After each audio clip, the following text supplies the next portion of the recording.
स्वागत है आपका। लीजिए प्रस्तुत है मुंशी प्रेमचंद की लिखी कहानी ईदगाह भाग 3। 11 बजे गांव में हलचल मच गई। मेले वाले आ गए। मोहसिन की छोटी बहन ने दौड़कर भिश्ती उसके हाथ से छीन लिया और मारे खुशी के जो उछली तो मियाँ भिश्ती नीचे आ रहे। सुरलोक सिधारे। इस पर भाई बहन में मारपीट हुई। दोनों खूब रोए। उसकी अम्मा यह शोर सुनकर बिगड़ी और दोनों के ऊपर दो दो चांटे लगाए। मियाँ नूरे के वकील का अंत उसकी प्रतिष्ठानुकूल इसके ज़्यादा गौरवमय हुआ। वकील जमीन या ताक पर तो नहीं बैठ सकता। उसकी मर्यादा का विचार तो करना होगा। दीवार में 2 खूंटियाँ टांगी गई। उन पर लकड़ी का एक पटरा लिखा गया। पटरे पर कागज का कालीन बिछाया गया। वकील साहब राजा भोज की भांति सिंहासन पर विराजे। नूरे ने उन्हें पंखा झलना शुरू किया। अदालत में खस की टट्टियाँ और बिजली के पंखे रहते हैं, क्या यहाँ मामूली पंखे भी न हो? कानून की गर्मी दिमाग पर चढ़ जाएगी कि नहीं? बांस का पंखा आया और नूरे हवा करने लगा। मालूम नहीं पंखे की हवा से या पंखे की चोट से वकील साहब स्वर्गलोक से मृत्युलोक में आ गए और उनका माटी का गोला माटी में मिल गया। फिर बड़े जोर शोर से मातम हुआ। वकील साहब की अस्थि घूरे में डाल दी गई। अब रहा महमूद का सिपाही। उसे चटपट गांव का पहरा देने का चार्ज मिल गया। लेकिन पुलिस का सिपाही कोई साधारण व्यक्ति तो नहीं जो अपने पैरों पर चले और वह पालकी पर चलेगा। एक टोकरी आई। उसमें कुछ लाल रंग के कपड़े फटे पुराने चिथड़े बिछाए गए। उसमें सिपाही साहब आराम से लेटे। नूरे ने यह टोकरी उठाई और अपने द्वार का चक्कर लगाने लगा। उसके दोनों छोटे भाई सिपाही की तरफ से छोलने वाले जागते लहो पुकारने चले, मगर रात तो अंधेरी होनी चाहिए। महमूद को ठोकर लग जाती है। टोकरी उसके हाथ से छूटकर गिर गई।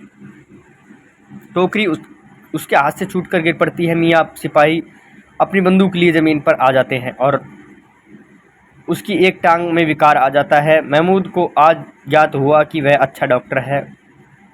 उसको ऐसा मरहम मिल गया कि जिससे वह टूटी हुई टांग का आनन फानन जोड़ सकता है। केवल गूलर का दूध चाहिए। गूलर का दूध आता है, टांग जोड़ दी जाती है। लेकिन सिपाही को जो ही खड़ा किया वह टांग जवाब दे जाती है।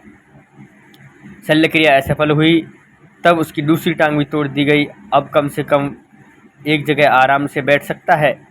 एक टांग से न तो चल सकता है न बैठ सकता है। अब वह सिपाही सन्यासी हो गया। अपनी जगह पर बैठा बैठा पहरा देता है। कभी कभी देवता भी बन जाता है। उसके सर का झालरदार साफा खुरच दिया गया। अब उसका जितना रूपांतर चाहो कर हो सकता है। कभी कभी तो बांट के काम में ले लिया जाता है। अभी हामिद मियाँ का हाल सुनिए। अमीना उसकी आवाज़ सुनते ही दौड़ी और उसे गोद में उठाकर प्यार करने लगी। सहसा उसके हाथ में चिमटा देखकर वह चौंकी। यह चिमटा कहाँ था? मैंने मोल लिया है। क्या पैसे में? 3 पैसे में। अमीना ने छाती पीट ली। यह कैसा बेरहम लड़का है कि दोपहर हुआ, कुछ खाया न पिया, लाया क्या चिमटा? सारे मेले में तुझे कोई चीज़ नहीं मिली जो यह लोहे का चिमटा उठा लाया? हामिद ने अपराधी के भाव से कहा। तुम्हारी उंगलियां तवे से जल उठ जाती थी, इसलिए मैंने उसे लिया। बुढ़िया का क्रोध तुरंत स्नेह में बदल गया और स्नेह भी वह नहीं जो प्रगल्भ होता है और उसकी सारी कसक शब्दों में बिखेर देता है। वह मूक स्नेह था, खूब ठोस रस और स्वाद से भरा हुआ। बच्चे में कितना त्याग, कितना सद्भाव और कितना विवेक भरा हुआ है। कितना विवेक है। दूसरों को खिलौने लेते और मिठाई खाते देखकर उसका मन कितना ललचाया होगा। जब इससे हुआ कैसे? वह भी इसे बुढ़िया दादी की याद बनी रही। अमीना का मन गदगद हो गया। और अब एक बड़ी विचित्र बात हुई। हामिद के इस चिमटे से भी विचित्र। बच्चे हामिद ने बूढ़े हामिद का पाठ खेला था। बुढ़िया अमीना बालिका अमीना बन गई और वह रोने लगी। दामन फैलाकर हामिद को दुआएं देती जाती और आंसू की बड़ी बड़ी बूंदें गिराती जाती। हामिद इसका रहस्य क्या समझता? अब यहाँ पर ये पूरी होती है मित्रों कहानी। इसी के साथ में लेते हैं आपसे विदाई। नमस्कार, धन्यवाद।